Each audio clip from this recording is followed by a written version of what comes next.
विद्यार्थ्यांच्या सुरक्षेसाठी पोलीस सदैव तत्पर। डॉक्टर महेश पाटील। शाळा मुख्याधिकाऱ्यांशी पोलिसांचा सुसंवाद। शाळा महाविद्यालये तसेच शैक्षणिक संस्थांमधील विद्यार्थ्यांना परिपूर्ण सुरक्षा मिळावी यासाठी आम्ही प्रयत्नशील आहोत। विद्यार्थी तसेच शाळा प्रशासनाने होणाऱ्या घटनांची माहिती न लपविता तात्काळ पोलीस ठाण्यात द्यावी। यापूर्वी झालेल्या अत्याचाराच्या घटनांमधून धडा घेऊन दक्ष राहावे। विद्यार्थ्यांच्या मदतीसाठी आम्ही नेहमीच हजर राहू असे आश्वासन अपर पोलीस आयुक्त डॉक्टर महेश पाटील यांनी दिले। त्यांच्या अध्यक्षतेखाली चेंबूर येथील फाईन आर्ट सोसायटीमध्ये प्रबोधनपर कार्यक्रम झाला। त्यावेळी डॉक्टर पाटील बोलत होते। बृहन्मुंबई पोलीस आयुक्तांच्या संकल्पनेतून शाळांमधील विद्यार्थी व विद्यार्थिनींच्या सुरक्षा उपाययोजनांची काटेकोर अंमलबजावणी करण्याबाबत पोलीस उपायुक्त परिमंडळ 6 मुंबई कार्यक्षेत्रात येणाऱ्या शाळा महाविद्यालये त्यांचे मुख्याध्यापक प्राचार्य व ट्रस्टी यांच्याशी सुसंवाद कार्यक्रम नुकताच झाला। चेंबूर येथे पोलीस उपायुक्त हेमराज सिंह राजपूत यांनी कार्यक्रमाचे आयोजन केले होते। पोलीस उपायुक्त हेमराज सिंह राजपूत यांनी मनोगत व्यक्त केले। कायद्याचा धाक दाखवणार नाही, कायदा सांगणार नाही, फक्त मी एवढंच सांगतो की ज्या पालकांनी आपल्यावर विश्वास ठेवून पालक म्हणून त्यांचे पाल्य आपल्या ताब्यात दिले तर ही 8 तासाची जबाबदारी आपली आहे। तर तो विश्वास तुम्हाला त्या मुलामध्ये किंवा मुलीमध्ये निर्माण करायचा आहे की जर कुठलीही चुकीची गोष्ट जर घडत असेल तर ती चुकीची गोष्ट त्याने एक तर घरी सांगितली। शाळा महाविद्यालयांमध्ये शिक्षक व शिक्षकेतर कर्मचाऱ्यांनी विद्यार्थ्यांच्या व विद्यार्थिनींच्या सुरक्षा योजनांची काटेकोर अंमलबजावणी कशी करावी याबाबत प्रबोधनपर माहिती पीपीटी व्हिडिओद्वारे देण्यात आली। संरक्षण व सुरक्षा विभागाच्या पोलीस निरीक्षक प्रभा राऊळ यांच्यातर्फे जागृत मुंबईकर कार्यक्रमाच्या माध्यमातून करावयाच्या उपाययोजनांची माहिती देण्यात आली। नेहरू नगर विभाग मुंबईचे सहाय्यक पोलीस आयुक्त शशिकांत भंडारे यांनी प्रास्ताविक केले। ट्रॉम्बे विभागाचे सहाय्यक पोलीस आयुक्त राजेश बापशेट्टी यांनी आभार मानले। राष्ट्रगीतानंतर कार्यक्रमाचा समारोप झाला।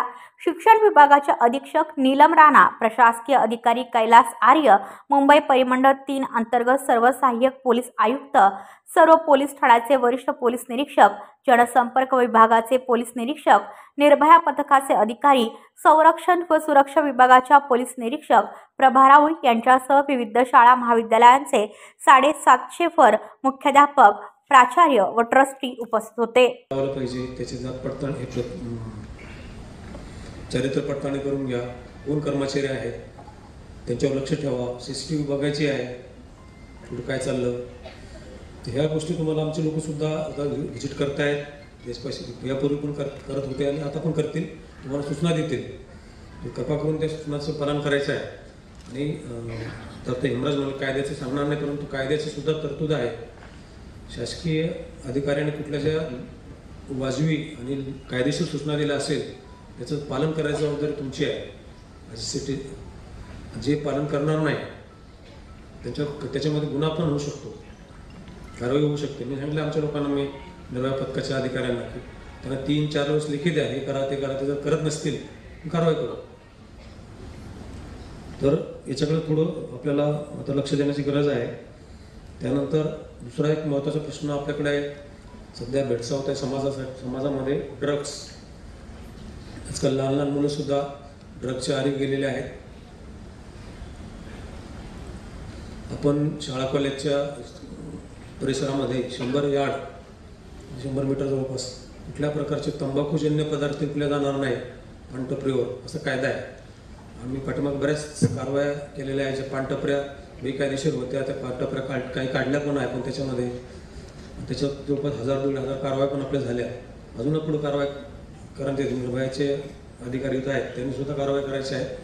परंतु तुमच्या शाळा कॉलेजच्या परिसरामध्ये जर असं काही ड्रग विकले जात असतील किंवा तंबाखूजन्य पदार्थ विकले जात असतील, गुटखा वगैरे विकले जात असेल तर त्याची तत्काळ तक्रार तुम्ही निर्भयाचे लोक येतील त्यांना करा किंवा सिनियर पीआयला करा।